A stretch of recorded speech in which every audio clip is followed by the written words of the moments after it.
Al-Sudani, the Grand Four port is Iraq's largest project. They're going to have 90 berths. It's going to be the biggest port in the Middle East. It's going to take some time and they've been working on it for quite a long time, but now it's open. It's very deep. They can fit the massive ships. They're heavy, they sink when fully loaded, so they need a deep port to navigate in. This is one of them. After the extension of the legislative term, parliamentary movement to pass 5 important laws, I believe one of those is the HCL. EMO, Iraq will be, is a currency hub. Al-Sudani officially announces Iraq's receipt of the 5 berths of the Grand Four port. What we're being told is we can get notifications over the weekend, but the exchanges that we make for our currencies would start on Tuesday, the 12th of November, so still a few days away. A country's exchange rate is not a random act. An exchange rate is a reaction to a country's economic growth, inflationary pressure. Until Iraq passes laws, diversifies their economy, creates economic success, there will be no change in the value of the dinar. Alak is on television calling for the price of oil in the budget to be adjusted to $40. It's currently at $70. The only reason we see this happening is Alak knows there is going to be a rate change. Frank, that's right, because of a new exchange rate that is coming and because of the oil that will be used in 2025 with the new exchange rate.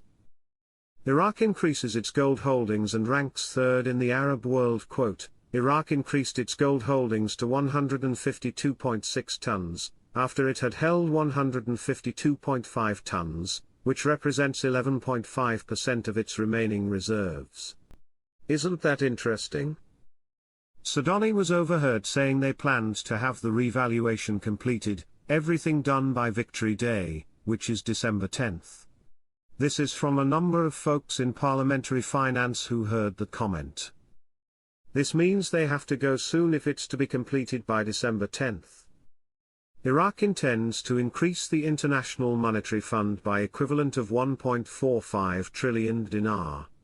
They paid off their debt, inflation is down, interest rates have dropped, foreign currency reserves have increased, 152.6 tons of gold. Does that sound like a country that's still going to stay at 1,310 with their exchange rate? They were praising Sudani on the television on what he has done in our last 2 years. We all were going crazy because it's fantastic stuff, everything that he has done. Remember what Shabibi said back in the day when he was alive, in order for the rate change Iraq must have both stability and security. Frank, these are the telltale signs. This is the evidence that you seek. My contact told me not to expect any move forward with the project to delete the zeros until this new Trump administration signals they will fully support it and the process and move to the end of the process, which is, as we all know, the reinstatement.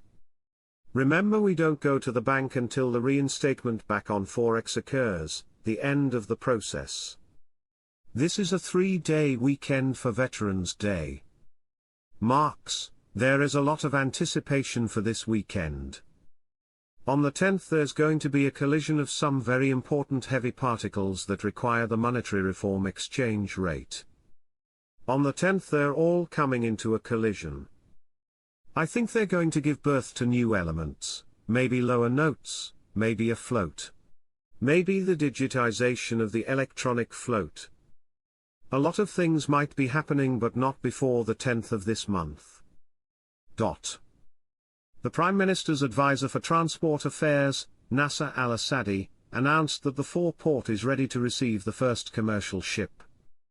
Al-Assadi told Al-Sabah, the second ministerial meeting that included the participating states, Qatar, the Emirates, Turkey, in addition to Iraq, to discuss the Memorandum of Understanding for joint cooperation regarding the Development Road project was very important, and it was decided within the Memorandum of Understanding that was signed in April of this year to hold this meeting every 2 months. He added that the importance of this meeting lies in signing the approval of the governance for the Development Road project at 4 levels: ministerial, executive, technical, and secretarial, noting that it will manage the project during the next stage, and it was agreed upon and signed.